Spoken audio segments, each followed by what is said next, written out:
Om Swastiastu. Terima kasih telah menyempatkan waktu dan meluangkan waktu untuk menonton video kami. Sebelum itu, perkenalkan kami dari Program Studi Informatika Fakultas MIPA Universitas Udayana. Kami akan mempresentasikan terkait dengan penyelesaian kasus 1 pada mata kuliah pengantar pemrosesan data dan multimedia dengan anggota kelompok yang terdiri dari 4 orang. Yang pertama saya sendiri, yaitu atas nama Niputu Dita Arif Pratiwi dengan NIM akhir 003. Dan rekan saya, Perkenalkan, nama saya Putu Ardis Darmika dengan NIM akhir 028. Perkenalkan, nama saya Domingo Pertamis Dorok dengan NIM akhir 092. Perkenalkan, saya Gede Putu Masatya Katyayana dengan NIM akhir 116. baik, langsung saja di sini saya akan menjelaskan terkait dengan seperti apa sistem yang kami buat. Sebelumnya, di sini merupakan kami membuat sebuah klasifikasi teks pada klasifikasi emosi data tweet, yaitu pada data teks Twitter dalam bahasa Indonesia. Nah, di sini kami membuat sebuah sistem yang dimana sistem ini akan menginputkan menerima input sebuah teks tweet, dan sistem akan mengetahui emosi yang ada di dalam teks tersebut, seperti itu.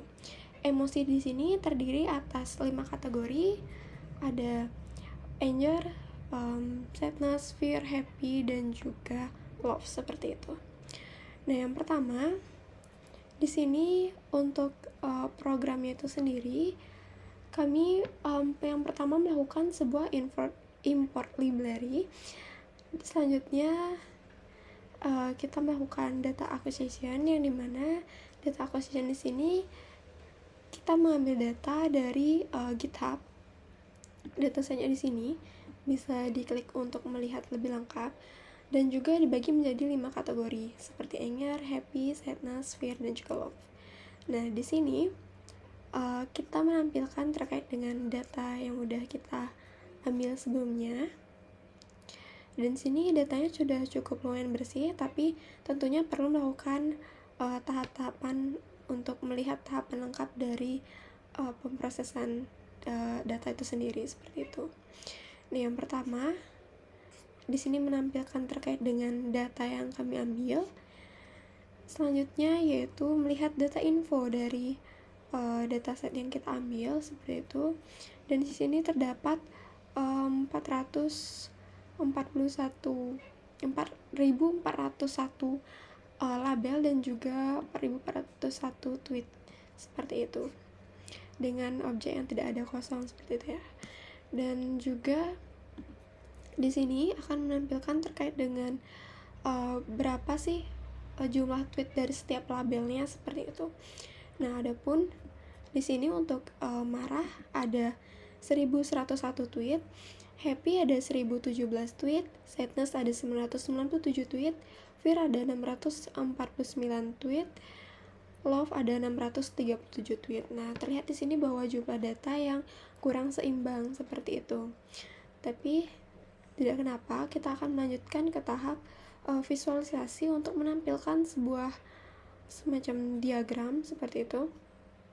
Nah, di sini kita menuliskan sintaknya, dan kita akan menampilkan terkait dengan jumlah data step sendiri, seperti itu. Di sini jumlahnya, dan di sini jumlah tweet emotionnya, seperti itu. Nah, di sini akan melakukan label encoder dengan memberikan label ID di setiap labelnya, seperti itu.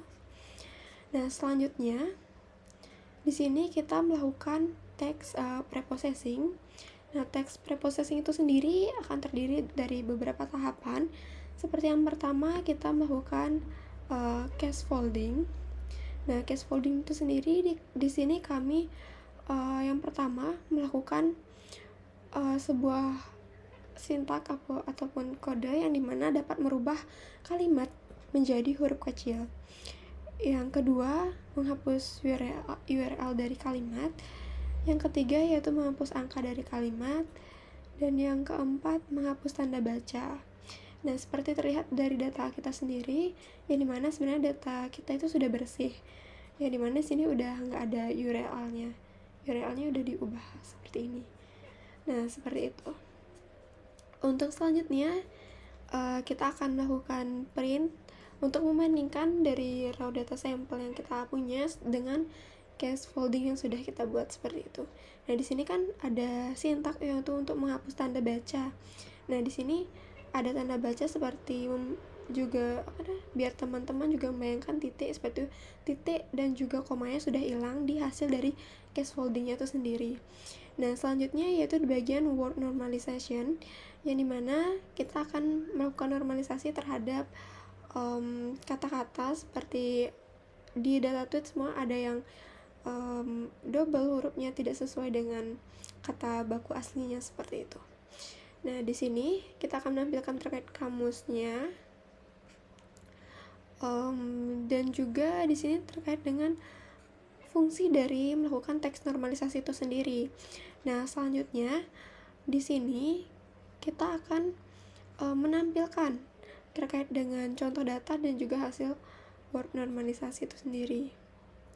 Nah, di sini tidak terlalu terlihat perbedaannya. Selanjutnya yaitu di bagian filtering atau stop word removal. Nah, di bagian stop word removal ini kita melakukan import terhadap library-nya. Selanjutnya kita juga melakukan fungsi dan menampilkan stop word-nya. Dan di sini kita akan melihat daftar stop word yang disediakan oleh NLTK maksud saya. Selanjutnya di sini kita akan menambahkan kata dalam stop word, yang dimana ada kata-kata yang belum di stop word kan seperti itu, seperti RBT sel, by the way atau BTW seperti itu. Dan di sini melakukan fungsi terkait dengan remove stop word-nya seperti itu. Nah, di sini ini menampilkan terkait dengan raw sampel data, case folding hasilnya, habis itu kita hasil normalisasi dan juga hasil stop word-nya. Di sini juga tidak terlalu terlihat perbedaannya karena data yang kita gunakan juga sudah bersih seperti itu. Selanjutnya kita melakukan stemming.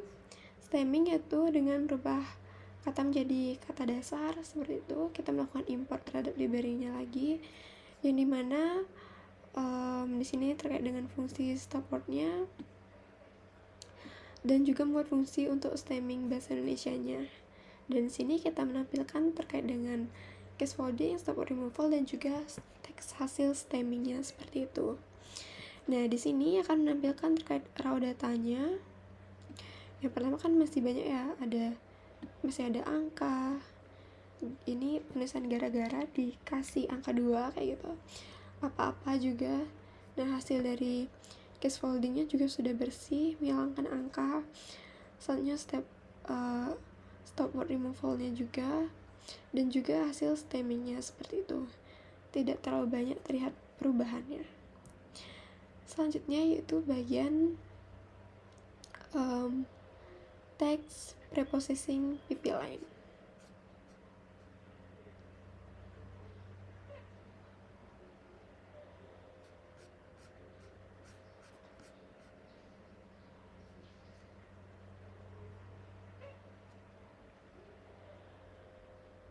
Nah, text preprocessing pipeline ini sebenarnya kayak kita membuat fungsi untuk menampilkan dari hasil yang telah kita buat tadi seperti itu, yang dimana kita udah melakukan case folding, teks normalisasi, remove stop word dan juga stemming. Kita jadikan dalam satu dokumen.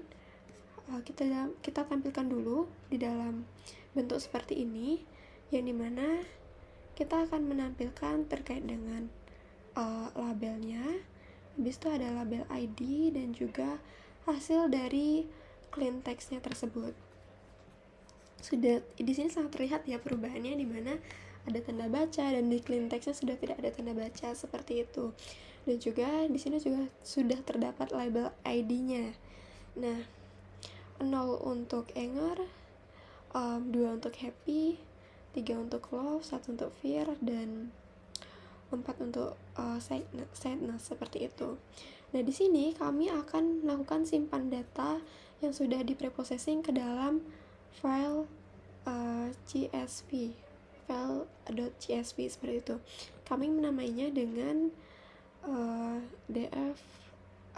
kami menamainya dengan clean-data.csv yang akan disimpan dari hasil preprocessing tadi, seperti itu. Nah, untuk tahapan selanjutnya akan dijelaskan oleh rekan saya. Terima kasih. Baik, terima kasih atas waktunya. Di sini izinkan saya melanjutkan penjelasan dari rekan saya, yang dimana di sini saya akan menjelaskan mengenai Victor Engineering yang pada tahap selanjutnya, yaitu pada tahap preprocessing. Di sini tujuan dari Victor Engineering itu membuat dari dataset yang udah ada agar lebih bermakna untuk proses modeling yang tahap selanjutnya, yang dimana di sini tahap pertama dari Victor Engineering dilanjutkan dengan tahap extract fitur dan label, yang dimana di sini memerlukan variabel X dan Y, yaitu X itu digunakan untuk mengclean teks yang udah ada pada dataset, dan variabel Y digunakan untuk membuat pelabelan, yang dimana di setiap kategori itu dilabelkan menggunakan angka, yang dimana hasil yang dihasilkan setelah menginputkan algoritma X, yang dimana di sini sesuai dengan yang tadi, dataset yang pada proses preprocessing itu seperti ini. Nah, setelah melakukan Victor Engineering, datasetnya bakalan diubah seperti ini, yang dimana name-nya clean text, yaitu length sejumlah 4401, dan tipe text-nya object. Itu membuat dari dataset yang ada itu lebih bermakna artinya. Untuk pada sumbu Y, yaitu pelabelan, yang dimana kategorinya itu ada 5, yaitu sesuai dengan pembahasan tadi, yaitu name-nya itu label, length-nya itu 4041 dan 4401, dan tipe type-nya itu objek. Nah, pada setelah melakukan proses Victor Engineering, dilakukan proses Victor Extraction, yang dimana Victor Extraction ini menggunakan TF-IDF dan Ngram. Pada proses ini dilakukan load data pada data frame, yang dimana mereflay dari data frame yang ada menjadi clean data CSV, yang dimana datanya sudah kesimpan di sini pada file path. Pada tahap selanjutnya dilakukan menentukan value dari NaN, yang itu mengclean text pada kolom width di dalam string, yaitu dengan sintaks seperti df clean text villa dan inverse-nya true. Setelah proses value NaN, dilanjutkan dengan menambahkan TF-IDF vectorizer, yang dimana di sini pada proses vectorize TF-IDF itu dengan inputan fix TF-IDF sama dengan TF-IDF vectorize dalam kurung Ngram range, yaitu dengan matriks 1 berbanding 1. Setelah proses inputan atau menambahkan TF-IDF vectorizer, dilanjutkan dengan mengefit TF-IDF vectorizer pada clean di dalam teks data, itu dengan sintaks seperti ini, yaitu TF-IDF fit clean text. Setelah proses itu dilanjutkan dengan menyimpan vocabulary dari TF-IDF pressure yang sudah dilakukan pada proses tadi, dan dibuktikan dengan penyimpanan picture TF-IDF.save. Setelah itu, yaitu output yang dihasilkan dari proses filter ekstraksi ini, yaitu TF-IDF filter vocabulary berhasil disimpan, yaitu dengan tampilan seperti ini, yang dimana tampilan dari TIPDF-nya yaitu dari tampilan vocabulary-nya yaitu pada ini, contohnya seperti ini hasilnya. Setelah itu dilanjutkan dengan ngeprint dari number dari dataset pada Obvector, yang dimana dengan sama seperti tadi yaitu Friendland, Vic, TF-IDF, vocabulary, itu dengan menghasilkan jumlah datanya itu yaitu 14.062. Setelah ngeprint number of vector dilanjutkan dengan get vector dari name from the vocabulary dictionary, yang dimana ini tujuannya untuk menge-print dari vector name yang sudah ada. Seperti ini, itu ada outputnya AA, atau zongnya, atau sorry, dari ini didapatkan dari dataset yang sudah ada. Nah, untuk tahap selanjutnya itu ada nge-fill dari NaN value pada clean text dengan string seperti ini, sama seperti tadi, proses tadi, yaitu ini tujuannya untuk memunculkan dari data frame yang sudah ada, yaitu dengan cinta data frame tabular TF-IDF, yaitu dengan menghasilkan 4.401 row dan dikali dengan 14.062 kolom. Itu seperti ini. Untuk tahap selanjutnya yaitu sama seperti tadi, mengoutputkan data tabular TF-IDF logs-nya, yaitu dengan proses seperti ini, itu mendapatkan hasil seperti ini. Nah, setelah melakukan extract picture, dilanjutkan dengan picture selection, yang dimana di sini untuk mempermudah dari suatu mempercepat dari suatu proses mesin dan sebagainya, yaitu dengan mengetrain dari sumbu X dan Y, yang dimana X itu X-train sama dengan NV array data tabular TF-IDF, dan Y-train sama dengan NV array. Nah, di sini dengan melakukan inputan seperti ini dengan sintaks seperti ini. Ini tujuannya untuk mengreduket dari vector yang ada, yaitu berapa original dari vector number dan berapa reduced vector number. Itu outputnya seperti ini, original vector number berjumlah 14.062 dan reduced vector number berjumlah 3.000. Untuk tahap selanjutnya itu ada munculkan data frame dari vector score atau memunculkan nilai-nilai setiap kategori yang ada, yang dimana seperti ini, itu sejumlah 14.062 row dan 1 kolom. Itu ini tujuannya untuk memunculkan nilai-nilai setiap kategori yang ada. Nah, setelah memunculkan nilai, dilanjutkan dengan menampilkan vektor beserta nilainya. Ini selain menampilkan nilai, di sini juga menampilkan seleksi fiturnya, yaitu dengan 2 kolom, yaitu menampilkan nilai dan vektornya seperti pada program ini dan output yang dihasilkan.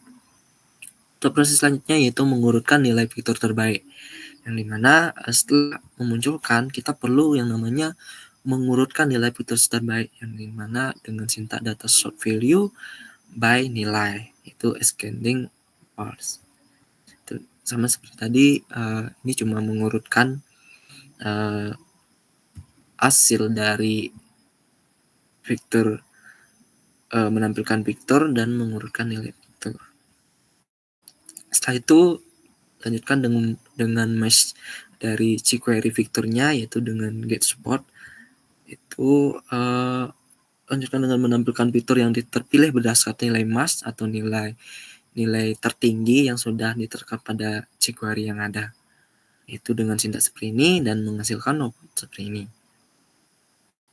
Itu apa saja yang kata-kata berlebihan dan sebagainya.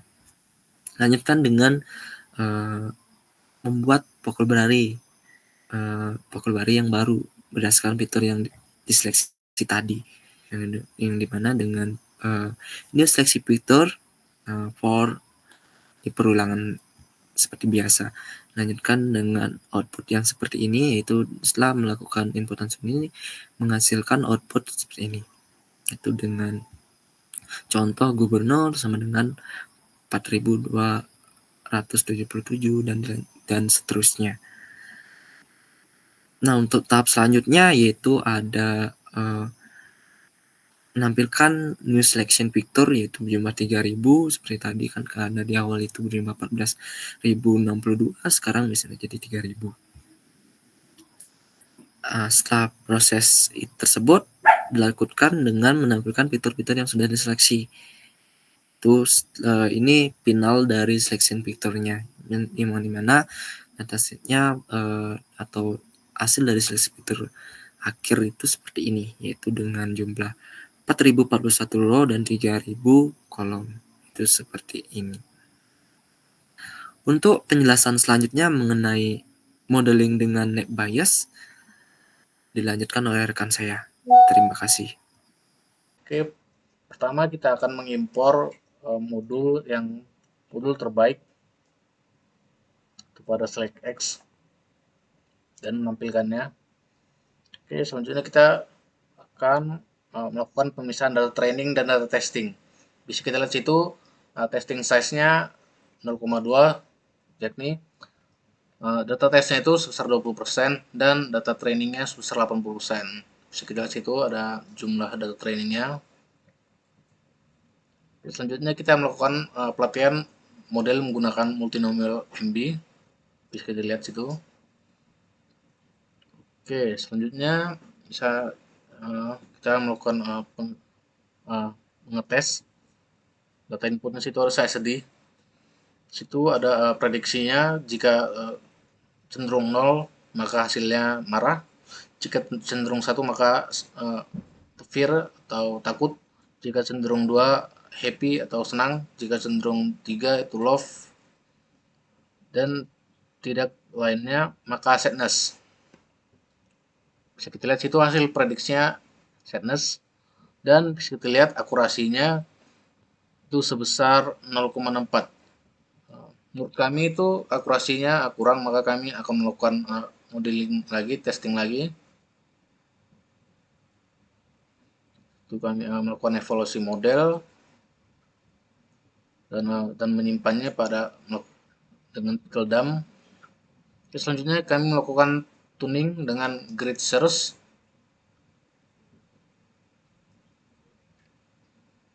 Dan selanjutnya kami melakukan pelatihan model dengan hyperparameter terbaik. Bisa kita lihat situ hasil pelatihannya, ada akurasinya sebesar 0,71. Oke, selanjutnya kami melakukan pengetesan. Misal situ data inputnya saya sedang menangis. Bisa dilihat hasil prediksinya sadness. Oke, di sini kami akan melakukan modeling dengan multinomial NB dan complement NB. Yang pertama kami akan melakukan modeling dengan multinomial NB. Jadi multinomial NB ini terbagi atas dua, yaitu data train dan data testing.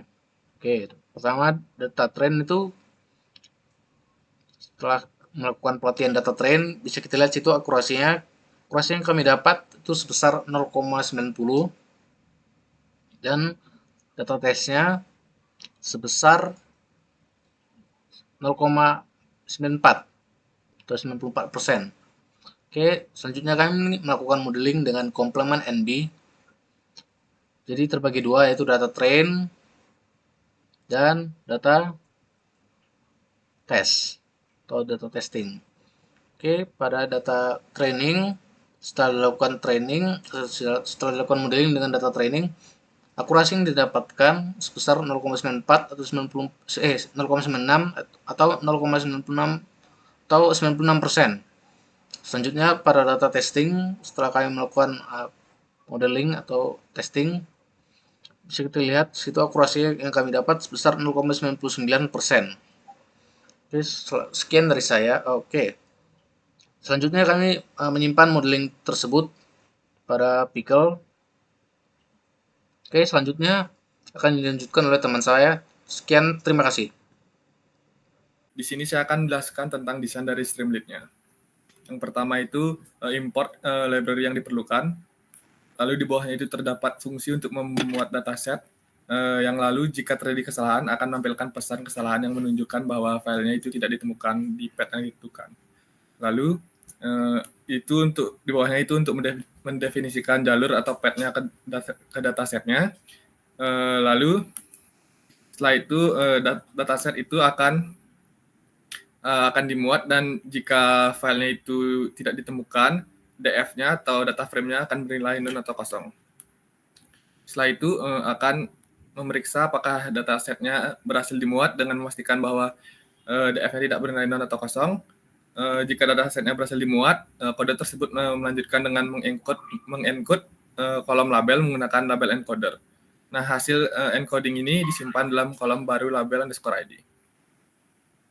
Selanjutnya itu ada fungsi cleaning, yang dimana fungsi cleaning ini melakukan pembersihan teks. Yang pertama itu ada dengan cara menghapus spasi di awal dan di akhir teksnya, lalu mengubah teks menjadi huruf kecil dan menghapus angka, lalu menghapus tanda baca dan menghilangkan kata-kata umum yang tidak bermakna. Setelah itu akan menerapkan fungsi cleaning itu ke setiap entry di dalam kolom tweet-nya. Lalu setelah itu data dibagi menjadi set train dan set test. Kolom tweet digunakan sebagai fitur X dan kolom label _id sebagai label Y. Fungsi ini selanjutnya itu ada fungsi yang merupakan proses memvektorisasi data teks dengan menggunakan dua teknik utama. Yang pertama itu ada convectorizer dan TF-IDF. Yang pertama itu convectorizer itu mengubah teks data pelatihan atau data train dan data test itu menjadi matriks hitungan kata. Kemudian TF-IDF transformernya itu untuk mengubah matriks hitungan kata tersebut menjadi representasi TF-IDF yang menghitungkan frekuensi dan pentingnya setiap kata. Setelah itu lalu akan train model klasifikasi teks itu menggunakan algoritma multinomial naive Bayes. Model ini dilatih dengan memanggil metode representasi TF-IDF-nya dan label targetnya. Model ini kemudian dapat digunakan untuk melakukan prediksi pada data teks baru. Setelah itu akan menyimpan model vectorizer-nya menggunakan joblib. Lalu di bawahnya itu ada model dan vectorizer itu yang disimpan tadi itu akan dimuat kembali untuk memproses dan memprediksi data teks baru tanpa perlu melatih ulang modelnya.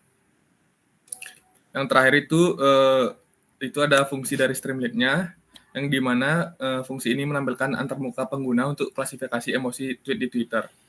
Yang pertama itu antarmuka itu dibagi menjadi dua kolom. Pada kolom pertama itu terdapat gambar yang berjudul twitter.png.